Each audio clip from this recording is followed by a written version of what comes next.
Un grand merci. Je ne sais pas s'il y a un ordre pour intervenir. Oui, oui, vas-y. Ouais. Oui, oui, un très grand merci à vous deux pour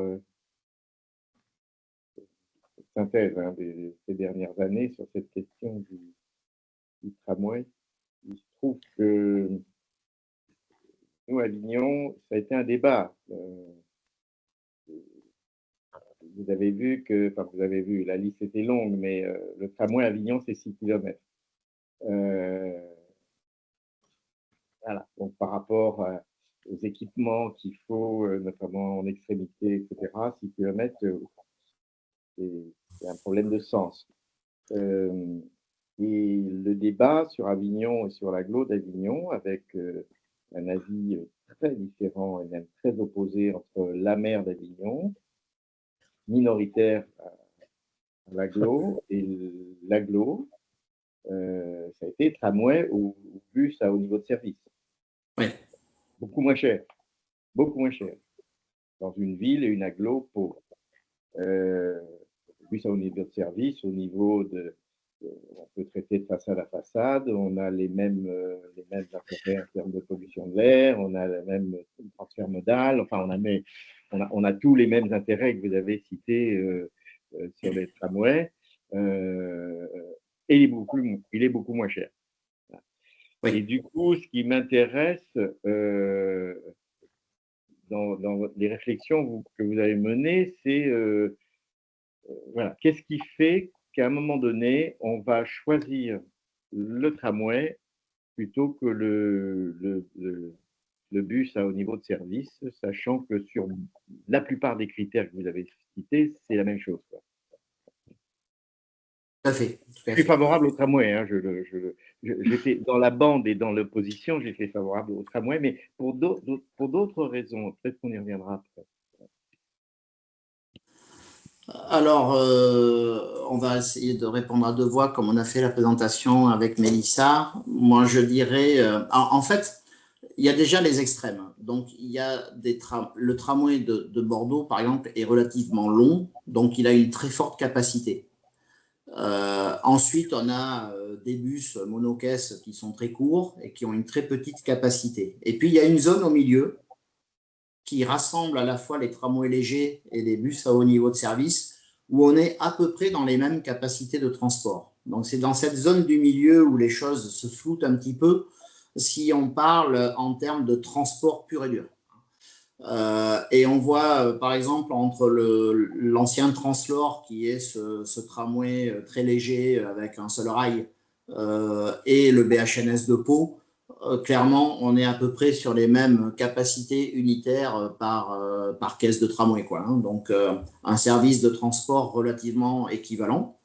Donc c'est vrai que là les choix ils se font souvent sur des subtilités.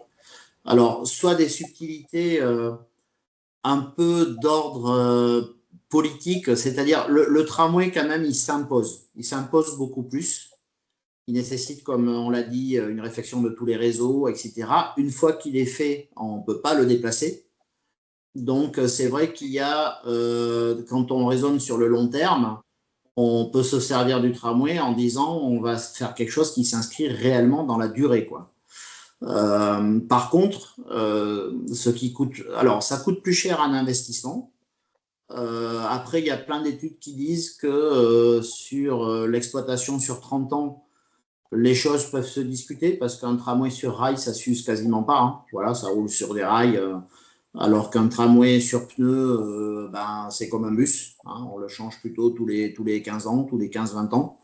Donc voilà, les coûts d'exploitation du bus, alors en plus quand il y a hydrogène, peuvent finalement rattraper l'économie d'investissement de départ. Donc à la fin, alors après les bus très qualitatifs comme celui de Pau ou de Biarritz-Bayonne, ils sont très récents. C'est-à-dire ça date d'il y a 5 ans, quoi. Vraiment, les bus qui ressemblent réellement à des tramways, avec une capacité de personnalisation aussi de l'avant, de livret, etc. C'est très récent. Donc, c'est vrai que les élus, avant, raisonnaient beaucoup par l'économie. Bon. Voilà. Après, c'est vrai que faire un tramway sur des villes qui ne sont pas de grande taille, ça se discute. De la même façon, comme l'a souligné Mélissa, que faire un métro à Rennes, ça pouvait se discuter. Donc, finalement, c'est vrai on peut embarquer tous les arguments professionnels et techniques qu'on veut. À la fin, il y a des décisions politiques qui font qu'on choisit l'un ou l'autre. Les choses sont suffisamment subtiles. Et puis, je trouve ça assez heureux, d'ailleurs, qu'il y ait quand même un débat et des choix possibles par rapport à tous ces systèmes de transport. Ouais, oui. Oui, ça a bien été un choix politique d'ailleurs hein, dans le débat. Et une deuxième question après, qu'est-ce que, pourquoi ce terme à la française? Il y a des trams, enfin moi au Portugal, en Italie, enfin Oui. j'en vois pas tous les tramways. Oui, ben, c'est ce qu'on a essayé d'expliquer avec Mélissa, c'est que le tramway en tant qu'opération urbaine, il a été inventé en France. Jusqu'aux années 2000-2010, quand on allait ben, au Portugal, en Belgique, etc., à Milan, en fait, le tramway est une infrastructure de transport, c'est-à-dire il a des rails sur une route et des stations, et ça s'arrête là. Le travail de façade à façade, de retraitement des espaces publics, d'accessibilité pour tous les PMR, d'embellissement de la ville associée, de paysages, etc. C'est vraiment une invention française qui maintenant donc a un certain succès d'ailleurs à l'international. Et, après, il y a eu effectivement, parce que les tramways modernes de Lisbonne et tout ça, en général, hein, c'est des tramways d'Alstom. Hein. Donc il y a eu aussi ce travail sur le plancher bas intégral, l'accessibilité, les motorisations. La grande innovation aussi d'Alstom, c'est le bogie hein, entre deux caisses qui permet de rigidifier le tramway et d'avoir moins de secousses dans les virages. Bon, tout ça, c'est quand même l'ensemble d'un savoir-faire finalement français. Et dans le milieu des transports, je pense que c'est quand même assez connu, quoi. Hein. On accueille beaucoup de délégations étrangères pour visiter nos opérations françaises et les prendre comme exemple de ce qu'on peut faire. Merci beaucoup à vous deux. Oui, Eugène? Ah, on ne t'entend pas, il faut allumer le micro. Voilà. Bonjour, la présentation très intéressante, diversifiée, très illustrée. Sans reprendre toutes les questions que je me pose ou que je me suis posées, en raccrochant par rapport à ton propos de l'instant, je ne suis pas certain que le tramway à la française, que le tramway a été inventé par la France. Moi, je me souviens, dans les années 70, fin des années 70-80, les équipes de Doudou allaient à Innsbruck et dans d'autres pays pour se confronter avec l'expérience de transport en commun performant qui était celui du tramway. Et donc, il ne faut pas croire qu'on a inventé l'eau chaude. Deuxième chose, par rapport aux logiques des trams, je me pose un peu la question en tant qu'urbaniste par rapport, et je renverrai par rapport au travail qu'a déjà fait la SFU sur les plans d'aménagement, d'embellissement et d'extension. Ça te rappellera quelque chose, Laurent. Ouais. Je pense à l'histoire de Grenoble, que je connais un peu, et celle de Montpellier, que je connais un peu, où dans les deux cas, on a des situations très différentes par rapport à la capacité qu'a l'histoire de la ville à intégrer ou absorber plus ou moins facilement la mutation de l'arrivée du tramway. Grenoble, Planche-Osely, on a une structure urbaine qui a facilité l'arrivée du tramway. Montpellier, absence de plan d'urbanisme dans toutes les grandes périodes antérieures, et donc beaucoup plus de difficultés pour trouver, notamment dès qu'on commence à approcher du centre historique, des itinéraires cohérents pour le tram. pour compléter mon petit parcours historique, dans les deux cas, on n'est pas sur une révolution sui generis du tramway par rapport au transport. Sur Grenoble, par exemple, avant d'arriver à la solution tram, le travail qui avait été fait sur la ville neuve s'était accompagné de tout un tas de recherches en matière de transport pour desservir la transformation de la ZUP en ville neuve, avec notamment tout un réseau de transport aérien, avec des prototypes qui avaient été testés. Ceux qui connaissent l'histoire ou qui regarderont les publications de la UEA de l'époque verront que ça y figure et qu'on avait bien une logique de transport en commun pour structurer la ville entre ce qui est devenu la ville neuve, l'ancienne ZUP et la ville neuve, et le centre plus historique. Sur Montpellier, on a une autre histoire qui fait que très tôt, à partir de 77-80, la problématique des transports en commun s'est imposée compte tenu de l'histoire et de la structuration de la ville, et notamment du fait qu'on avait cette disparité entre la ZUP de la Paillade et le centre historique. Et que ce poids de l'histoire, qui était le poids du zonage et du zoning développé par Douminge, géographe adjoint de Delmas, maire précédent, et fait que ce poids de l'histoire a amené très tôt, alors je ne sais pas, il faudrait rechercher la date exacte, mais à structurer les transports en commun et à considérer que c'était un vecteur essentiel de transformation de la ville, indépendamment d'une technologie. Ça s'est appelé l'axe prioritaire de transport en commun, qui a structuré pendant très longtemps la liaison entre la Paillade et le centre historique, puis après Antigone, puis après Port-Marianne. Cet axe prioritaire de transport en commun a structuré, c'est devenu la ligne 1 du tramway, même si elle n'a pas suivi régulièrement complètement ce même itinéraire. Et ça veut dire que la préoccupation des transports en commun était présente dans la compréhension et dans les politiques urbaines qui se sont mises en place très tôt et dans la continuité. Pour la petite histoire, le choix entre le tram et le métro s'est posé à Montpellier. Ça a été plus un débat médiatique, mais régulièrement, le maire, donc Georges Frêche, annonçait qu'effectivement, il y avait la volonté d'introduire une transformation du mode de transport et de le moderniser. On était dans les années 80 et qu'il laissait planer le doute sur un choix entre le métro et le tram.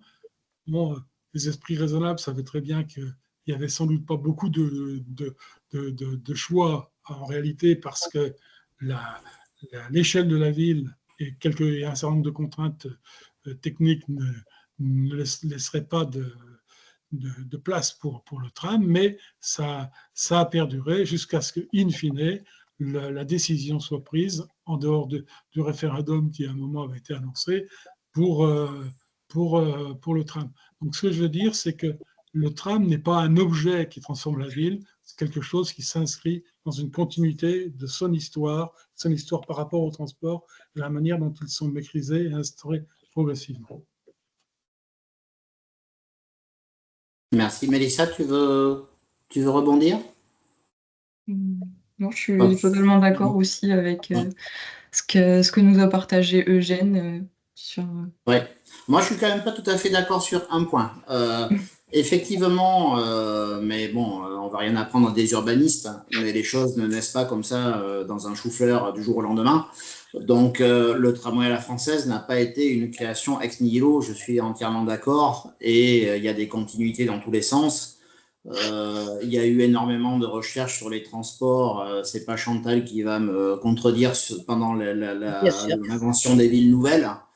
Voilà, on se souvient du Bertin, on se souvient de toutes ces innovations. On se souvient aussi que pour les villes nouvelles, on allait visiter les villes nouvelles d'Angleterre. Donc, il y a énormément d'inspiration, évidemment, dans la continuité de tout ça. Cependant, je pense que ce qu'on appelle le tramway à la française est réellement une création française et je ne pense pas qu'on est allé le chercher à l'étranger. c'est-à-dire cette idée, non pas qu'on va faire des espaces publics emblématiques ou des opérations de transport performantes, mais qu'on va sur l'ensemble du linéaire d'une ligne qui traverse quand même des centres-villes anciens, réfléchir à la transformation complète de la ville.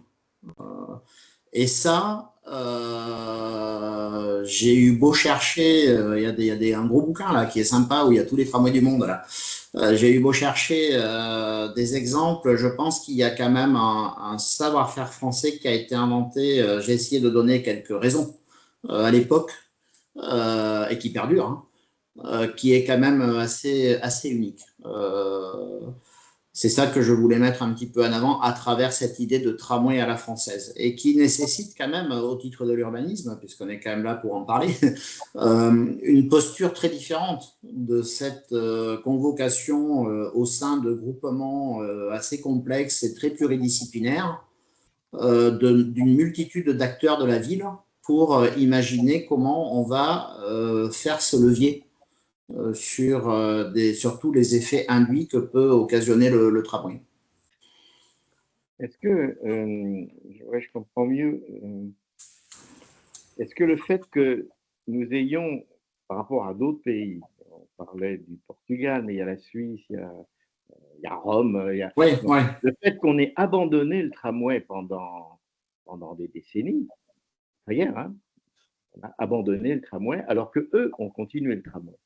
Enfin, tout le Tout à monde, fait. eux ont continué le tramway, ce qui fait que le tramway a continué sa vie tel qu'il était, sortir à la ville, et que nous, comme on l'a réinventé, eh ben on a donné une nouvelle ambition au projet. Hein. C'est peut-être ça à la française, c'est que Ah on est revenu à ça dans les années 80, quand les autres n'en étaient jamais partis, et que ça a pris une nouvelle dimension, en effet, que les autres n'avaient pas, puisqu'ils ne l'avaient jamais abandonné. C'est peut-être là qu'il y a une singularité très intéressante, je pense.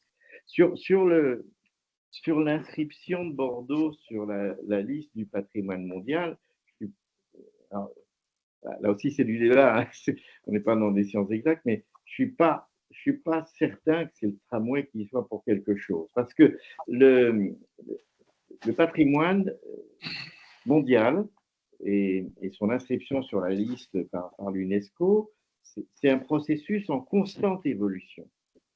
En constante évolution. Et il y a 60 ans, c'était des objets.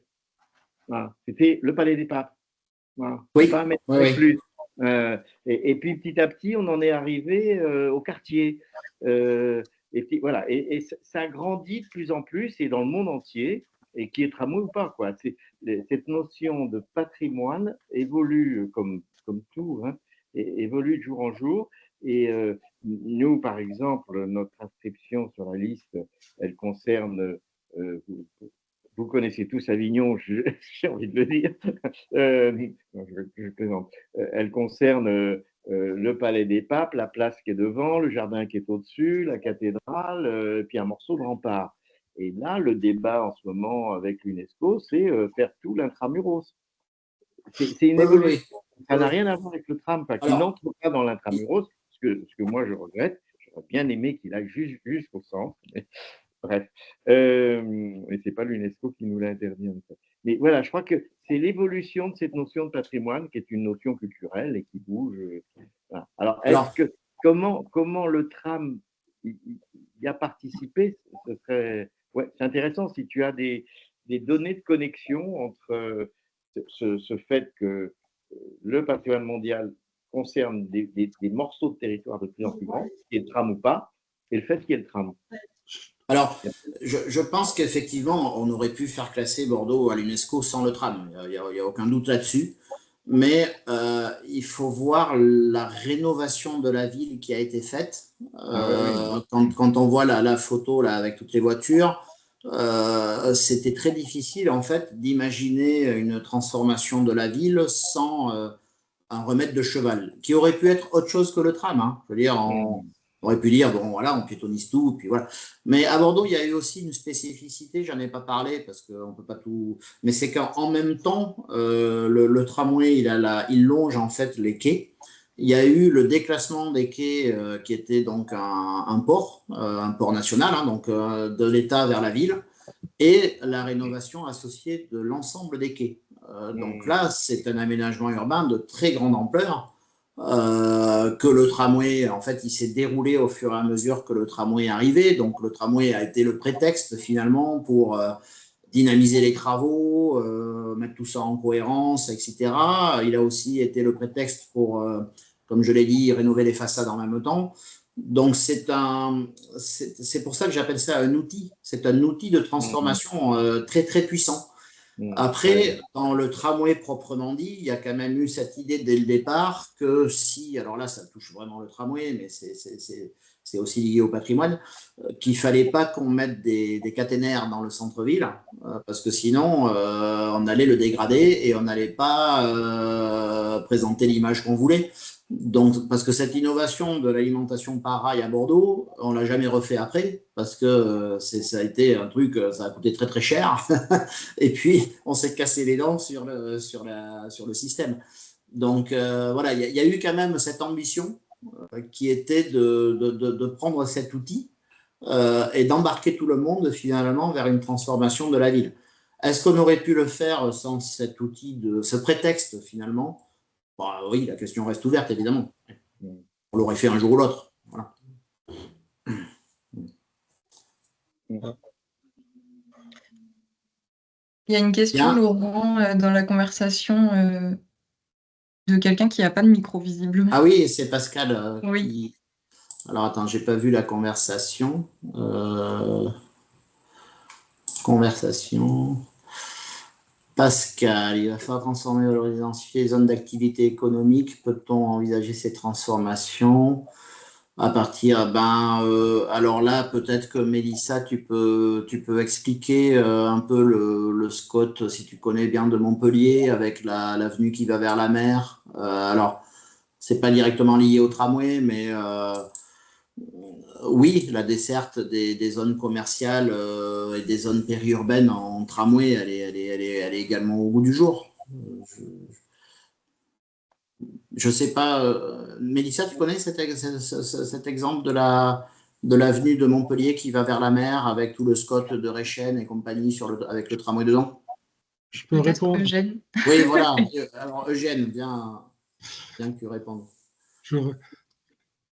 Alfred Peter, qui était le paysagiste du SCOT avec Bernard Réchenne, oui, Alfred et en même temps dans l'équipe qui a conçu le projet de la route de la mer avec Réchenne, voilà. Il félicitait en disant « c'est la première fois de ma vie que j'arrive à faire sauter 5 ronds-points en une seule opération ». C'est la ligne 3 du tram qui va jusqu'à Pérols et qui a structuré et en fait déclenché cette restructuration urbaine du sud de Montpellier sur les zones commerciales qui s'appelaient la route de la mer, désormais qui s'appellent Aude. Effectivement, à partir du tram, ça a été un des déclencheurs et un des générateurs d'une transformation qui reste encore à consolider. Elle est très, très ténue, elle est un peu hésitante dans la réalisation, mais c'est effectivement un exemple de recomposition d'un tissu structuré autour du tram. On a un autre exemple sur Montpellier, qui est sur la ligne 2, qui est sur l'entrée de ville de Castelnau, la route nationale 113, qui elle est beaucoup moins heureuse, puisque là, on avait une entrée de ville commerciale qui a été complètement restructurée sans véritable planification et programmation urbaine, et qui est sans doute discutable dans la manière dont cela a été conduit, même si on a restructuré de manière urbaine assez fortement les tissus autour de cet axe. Et là, pour répondre à la question de Pascal, on est sur des exemples de structuration, de modification apportées par des lignes de tram. Par rapport au BHNS, la véritable question, c'est qu'aujourd'hui, ce qu'a bien souligné Mélissa tout à l'heure, c'est qu'on ne raisonne plus uniquement par rapport au seul tram, on est immédiatement et complètement dans une continuité entre les pôles multimodaux, les pôles d'échange, et puis la manière dont ça se connecte avec des bus à haut niveau de service qui sont en train de se développer, des lignes de bus existantes, et j'irai plus loin avec aussi toutes les lignes de tout ce qui est les lignes de mobilité douce. Donc là, on voit bien qu'à partir, ce qu'il faut pas oublier, et on voit bien qu'à partir d'une ossature tram qui ne peut pas être développée ou généralisée à n'en plus finir, on a la combinaison des différents modes de transport et l'inflexion significative doit, par décision ou par nécessité, être apportée par rapport au tout automobile. Oui, c'est ça. C'est-à-dire, il y a cet effet de pôles multimodaux qui peuvent ponctuer.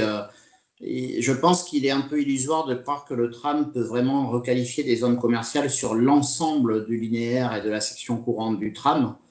Par contre, les pôles, là où il y a les stations, les échanges, etc., peuvent être directement connectés à des zones commerciales, peuvent peut-être un peu les dépassionner par rapport à l'accessibilité automobile. Et donc, c'est là où on a des leviers importants. Je prendrai un autre exemple intéressant qui est la liaison entre Bayonne et Biarritz. Donc, c'est deux centres urbains qui sont séparés par une énorme zone commerciale. Alors, c'est évidemment un peu atypique dans le sens où il y a deux centres urbains aux deux extrémités. Mais la zone commerciale du milieu est un peu… Alors, c'est un BHNS aussi, elle est un peu travaillée comme ça. C'est-à-dire, sur la section courante, finalement, il n'y a pas eu d'effet particulier, voilà, si ce n'est que le bus va vite. Mais par contre, au niveau des pôles, il y a un réaménagement finalement de l'accessibilité vers les zones commerciales, une mise en second plan, je dirais, de la priorité sur le parking, etc. Donc, une tentative de réharmoniser un petit peu l'accessibilité de ces zones-là. Oui. Mais par rapport à ces éléments de réponse, je pense qu'il faut aller au-delà, puisqu'aujourd'hui, la véritable question sur les mutations des zones commerciales ou économiques est effectivement une mutation qui va être liée aux nouveaux usages, y compris aux nouveaux programmes immobiliers qui vont pouvoir se développer sur ces territoires. Il ne s'agit pas de reconfigurer de l'immobilier bureau ou de l'immobilier commerce, là où aujourd'hui, on attend beaucoup plus une mixité et des réponses diversifiées. Tout à fait. C'est ce qu'on constate. Hein. Je suis obligé de vous quitter, là je vous fais un petit coucou. Juste un dernier point, c'est que dans le débat bus à haut niveau de service, espace public, il y a un peu le multimodal, il y avait tout le reste. Un des sujets qui a fait qu'on a opté pour le tram, c'est que pour beaucoup, à Avignon, le bus, c'est pour les pauvres. Ah oui. On prend le bus si on est pauvre. Un cadre ne prend pas le bus. Voilà. Et que le tram, il y a une plus grande mixité. Voilà. Donc, ça a été un des critères de choix. Voilà. Je suis désolé. Il faut le mettre gratuit. Merci beaucoup. Il faut le mettre gratuit. Voilà. Mais ça ne change rien. Ça change rien. Nous, on a le bus gratuit pour. Plus c'est gratuit, plus c'est pour les pauvres. C'est un marquage politique terrible. Le bus, c'est pour les pauvres. Voilà. C'est un peu plus. Voilà. Alors, on voudrait organiser On voudrait organiser un rendez-vous prochainement sur la gratuité des transports collectifs. Donc, ça sera l'occasion d'en reparler. Voilà. Très beau sujet. Merci, désolé. Hein. Merci, bonne soirée. Merci, au revoir. Bonne soirée à vous. Au revoir. Bien, Jean-Claude, tu avais levé la main. Oui, je rappelle que je suis ni urbaniste ni architecte, mais un petit généraliste libre dans ta tête. Mais tout à la fois. Pardon. Mais tout à la fois, tu es. grâce à Laurent dans la maison. Et j'aime bien le bus pour les pauvres. Et c'est vrai qu'on oublie de parler de l'émotion, du ressenti. Je suis allé dernièrement à Montpellier, je suis allé en Pontillé, ça faisait un moment que j'y allais pas. c'est un kiff quand même, le tram, quoi. Il y a un certain charme, déambulation, etc. Et puis bon, et tout ce que l'on a dit. Et revendiquer que c'est français, il y a de quoi le faire. On nous a tellement piqué d'idées que de temps en temps, projet, le développement, le rebondissement à la française, c'est pas mal. Je voulais simplement dire que si on cherche à amortir le tram, puis si ça peut, tout se termine par un budget, une balance comptable, il y a la nuit et il y a cette plateforme roulante qui peut, la nuit par exemple, transporter des containers motorisés pour et qui fait reculer encore plus les véhicules donc automobiles, les camions et tout ça. Et aussi une forme de tourisme. J'ai pensé que la nuit, par exemple, ou à un moment à Chambéry, on a un tout petit train qui déambule, c'est vieux, etc. Mais une fois par an, je le reprends parce qu'on raconte l'histoire en déambulant. Et le tram pourrait être dédié la nuit ou le soir ou en journée à des touristes avec des traductions, etc., des hôtesses et avec en immersif vidéo, c'est-à-dire qu'au fur et à mesure que défilent les bâtiments comme Laurent l'a montré excellemment bien sur Montpellier, etc., et qu'on les voit vivre à l'époque, quoi, qu'il y ait une superposition de l'image qui est vue, de l'image qui est perçue et de l'animatrice qui parle un petit peu tout et qui ondule là dans les couloirs. Il y a aussi, en inventant parce que on est fixé sur ce wagon qui embarque des planchers bas, etc., excellent. Ces wagons-là, ça peut être des plateformes aussi. On peut ranger 10 ou 20 ou 30 amis Citroën là, en travers, parce que ça fait 2,50 m et les voitures ne font qu'1,80 m. Et donc, avec un tablier avec des vérins hydrauliques qui rejoint le truc antidérapant, eh bien, on peut faire un mixte qui milite, qui participe à la mobilité douce, parce que on change le système de distance, quoi. Également, on peut avoir des batteries de vélo avec leur conducteur dessus et on désengorge, parce qu'à Paris, il y a quand même, le vélo arrive et fait une vague et ça commence à faire des embouteillages. On a eu en Savoie, grâce à Louis Besson, il y a déjà plus de 20 ans qu'on a un réseau de mobilité, de vélo mobilité douce, et on a eu déjà 2 accidents mortels, pour dire que ça s'intensifie, ça s'accélère, il y en a qui en ont. Or, monter près de chez soi avec son vélo et finir le dernier kilomètre en zigzag, en profondeur quelque part, alors, sur le plan immobilier, c'est certain, enfin, moi, je participe à un groupe qui a 160 000 logements, et avec un gisement de foncier d'immobilier qui sont qui se trouvent être tout d'un coup au contact, c'est quand même une chance tout d'un coup, c'est le jackpot. Voilà. Voilà, je pensais aussi à croiser avec quelque chose, c'est un peu tiré par les cheveux, hein. On cherche à l'insertion des immigrés, etc. Et autrefois, avant qu'on construise les voies, il y avait beaucoup de travailleurs. Si on pense qu'aujourd'hui, il y a une certaine démétropolisation qui va quand même se faire, et avec une constellation de villages alentours qui pourraient donc être reliés par une voie ferrée, une voie de tram, à la fois voyageurs, marchandises, etc., comme je disais tout à l'heure, et mini-voitures, mini-citadines, c'est de faire travailler en guise d'apprentissage, d'insertion, de douane, quoi, pour rentrer sur le territoire, donc de travailler sur un grand projet comme ça, de liaison entre, mettons, la ville, centre, et puis le village qui est à tel endroit, quoi. C'est un peu essayer de croiser les problématiques actuelles et qui permettent d'accueillir, d'héberger, d'apprendre, d'avoir cette friction avec la culture citoyenne, etc., quoi, à travers des travaux qui conservent quand même une partie manuelle, quoi, malgré les pelles et les engins, etc., quoi. Voilà ce que je voulais démétropolisation, satellite, voilà. On pourrait danser aussi à l'intérieur, la nuit, dans ces trucs-là, parce que les gens ont besoin. J'ai vu il y a 3 semaines à Barcarès, j'étais étonné de voir comment les gens qui ont un certain âge, et puis ils sont de plus en plus nombreux, on en fait partie, ils se mettent le soir à sortir et à danser. Il y a tous les 300 mètres, il y a des espèces de guinguettes, quoi, mais un peu mieux, quoi, où les gens dansent sans limite d'âge, je dirais, quoi. Voilà.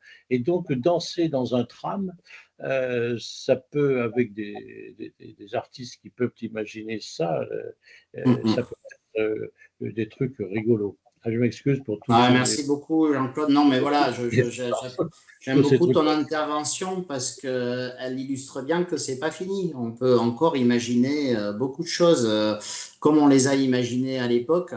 Donc, et c'est ça, moi, que je voulais dire en conclusion là, de la présentation, c'est que aujourd'hui, et c'est là peut-être où la SFU peut porter une voix, il ne faut pas assécher cette thématique du tramway. Elle a encore des choses à proposer, à regarder. Donc effectivement, on a étudié beaucoup dans le passé le transport de la marchandise et puis finalement, ce n'est pas tellement un enjeu technique, mais c'est le jeu d'acteur, quoi. Voilà, les gens n'arrivent pas trop à s'entendre. Ensuite, effectivement, il y a eu une époque où on convoquait beaucoup d'artistes autour des tramways. Je me souviens je crois que c'est à Nantes, hein, où en fait il y avait une intervention de cinématique, c'est-à-dire à une certaine vitesse, tu voyais des objets à travers la vitre qu'en fait tu ne voyais pas quand tu étais immobile. C'était des plaques successives en fait qui montraient des personnages, des animaux. Bon. Donc, il y a tout un tas de choses, effectivement, à imaginer. Et puis après, dans les usages, c'est vrai qu'aujourd'hui, maintenant, dans Paris, on a des bus boîte de nuit. C'est plutôt des propositions privées, hein. Ils font le tour de Paris, puis c'est une boîte de nuit, quoi. Donc, on a aussi des bus gastronomiques. Donc, pourquoi pas c'est un tramway, oui, c'est peut-être dans l'air du temps, oui, effectivement. Bon, écoutez, il est 19h30, on va peut-être conclure. Chantal, on ne t'a pas du tout entendu, donc je vais te laisser. Oui, non, mais j'ai été tout à fait passionnée. Bon, d'abord, merci à toi, Laurent, bien sûr, et à Mélissa, notre jeune urbaniste, que j'ai trouvé l'exposé très, très bien. Bon, moi, je partage, et aussi merci aux intervenants, parce qu'on a eu des informations très, très intéressante, notamment Jean-Claude. C'est vrai que je n'avais pas pensé à l'usage du tramway pour danser. Comme les bateaux sur la Seine, quoi. Enfin, on a déjà ça. En tout cas, merci. Je pense qu'effectivement, la question de l'interconnexion des collectivités est intéressante. Tu l'as rappelé. Dans les villes nouvelles, c'était le premier objectif, transport, bon, bien sûr, mixité et équilibre habitat-emploi, mais la question des transports a été très, très vite, était l'objectif premier. Voilà. Donc, je pense que, bon, c'est vrai que dans toutes les villes, moi, sur Marseille, on est en train d'augmenter les lignes de tramway. Ça se passe, tout le monde n'est pas d'accord parce que, bon, en fait, la plupart des gens ne font pas référence au premier tramway. En fait, le premier tramway, c'était des choses extraordinaires et on reproche aux lignes actuelles de ne pas respecter tout ça. Bon, enfin bref, je pense que l'important, c'est aussi, et ça, Mélissa, tu l'as parfaitement souligné, c'était la connexion entre tous les modes de transport. Parce qu'effectivement, le tramway, bon, c'est bien pour les centres-villes, ça ne peut pas aller, par exemple, jusqu'à Aix-en-Provence. Et en ce moment, on est en train beaucoup parler des RER métropolitains, et je pense Oui, que tout à fait, ça oui. va être peut-être la solution pour empêcher les gens de prendre leur voiture. Parce que Ouais. ça, par contre, je crois que c'est depuis l'arrivée de la voiture, sans doute de la voiture à cheval avant, c'est quelque chose de très Absolument. difficile Ouais. à… Alors ça, on l'avait d'ailleurs un peu plus abordé avec le rendez-vous d'Olivier sur les liaisons entre la Suisse et la France. Où Oui, oui, je me souviens très bien de on ça. avait beaucoup discuté de ça, oui, tout à fait. Tout à fait. Bon, bah, écoutez, merci. Je vais laisser à Mélissa Merci. le mot de la fin, parce qu'elle a Ah, beaucoup c'est travaillé pour préparer tout ça avec moi. J'imagine. Bah, c'est Et très bien. ensuite, Bravo. vas-y, Mélissa, le petit mot de la fin. le petit mot de la fin. Ben, merci déjà Laurent de m'avoir permis de présenter ce sujet à tes côtés. C'était très enrichissant. Et Pareillement. c'est la première fois que je suis de ce côté-là des rendez-vous de la SFU, donc c'était une belle expérience. Et merci à Jean-Claude pour ses propositions sur le parcours touristique et la déambulation que je trouve très intéressante. Et également à Eugène pour ses anecdotes sur Montpellier, qui a l'air de connaître la ville par cœur. Et je serais curieuse d'en savoir plus sur ses anecdotes à Montpellier, en tout cas. Voilà. Merci beaucoup. Tout à fait, merci, un grand merci Mélissa. Donc, comme d'habitude, tout ça a été filmé. Je vais préparer la restitution. Je vais essayer de faire ça avant vendredi parce qu'après, je pars en vacances. Donc, voilà, je vous souhaite à tous et à toutes d'excellentes vacances, des bons À Jeux toi aussi, Laurent. olympiques. Et puis, on se retrouve à la rentrée. On a déjà quelques nouveaux rendez-vous à vous proposer là, qui vont être croustillants également. Et grand merci, Mélissa. J'ai pris également beaucoup de plaisir à travailler ce sujet avec toi. Et voilà, je vous souhaite une excellente soirée. Bonne soirée. Au Bonne revoir, à bientôt. bientôt. Au revoir. vacances. Bel été. Merci. Merci, bonsoir. Au Merci, revoir. bonsoir.